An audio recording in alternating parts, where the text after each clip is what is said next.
The Hotel a été réouvert en septembre 2013, après 2 ans de travaux et de rénovation. Et donc le concept de l'hôtel était vraiment de créer un hôtel indépendant, avec une réelle orientation internationale. On est dans le haut de la ville de Bruxelles, sur le boulevard de la mode, donc sur le boulevard de Waterloo, qui abrite toutes les enseignes de mode, haute couture, etc. Le fil conducteur de l'hôtel est la mode. On va retrouver vraiment cet esprit au travers de tout l'hôtel, autant dans les chambres que dans la Fashion Library qui se trouve dans le Panorama Lounge, autant au niveau des expositions dans le lobby avec des marques avoisinantes aussi. Donc il y a une réelle volonté de s'inscrire dans ce côté mode, une petite touche féminine aussi, au sein de l'hôtel. L'idée était réellement d'avoir des chambres extrêmement fonctionnelles, assez épurées, assez simples, avec comme axe principal bien entendu la vue. Donc toutes les chambres sont tournées autour de la vue, il n'y a pas de décoration superflue, la vue suffit pour décorer la chambre. Au niveau des tons, on a vraiment utilisé des tons assez neutres, assez chaleureux, qui permettent quand même d'avoir une ambiance relaxante au sein de la chambre.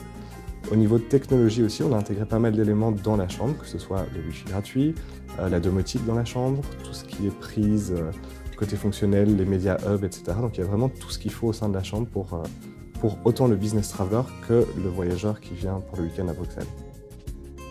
On a rajouté donc des services au sein de l'hôtel comme le Urban Spa et Fitness. L'idée était vraiment de sortir ce fitness qui est traditionnellement dans un espace en sous-sol et de le sortir vraiment, le mettre au 23e étage, qui est tout à fait en lien avec la vue, avec la ville.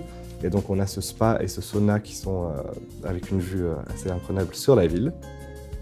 Au-delà de ça, on a le Panorama Lounge donc, qui est en accès exclusif pour nos chambres de luxe et suites, qui permet aux gens d'avoir un petit déjeuner le matin et tout au long de la journée des boissons. On avait une volonté, quand on a réouvert l'hôtel, d'avoir vraiment un restaurant assez unique, avec un concept assez particulier. Où on a 9 ingrédients. Donc il y a 3 ingrédients en terre, 3 ingrédients en produits de la mer et 3 autres. Ces 9 ingrédients, vous pouvez les décliner dans 3 cultures gastronomiques. On a pour le moment la France, l'Espagne et la Thaïlande. Dans chaque culture gastronomique, je suis aidé par un ambassadeur de cette culture. On a essayé de refaire renaître le Tea Time au sein de la ville de Bruxelles, mais d'une manière un petit peu plus élégante, un petit peu différente et moins classique. Donc on s'est associé avec la designer suédoise Lovisa Burvitt qui nous a créé un service à thé Villeroy Bock vraiment sur mesure pour l'hôtel et autour de l'hôtel et de la mode. Et à côté de ça, notre chef pâtissier Claudio Renzi nous a créé des cube cakes. L'idée des afterworks du lundi, c'était vraiment de pouvoir créer un lieu de rendez-vous pour les Bruxellois le lundi. C'est vrai que le lundi était un jour assez mort sur la ville. Et donc entre 18h et 21h, on a vraiment un chouette mélange de clientèle autant européenne que bruxelloise qui viennent vraiment pour un moment de networking et d'échange le lundi.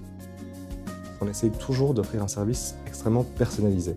Donc on n'a pas de standard de chaîne et on essaie de donner à chaque client ce petit plus qui sera une attention ou une chambre en particulier qui sera vraiment quelque chose que lui aime bien. Et donc c'est vraiment ce côté personnalisation du service autour du client.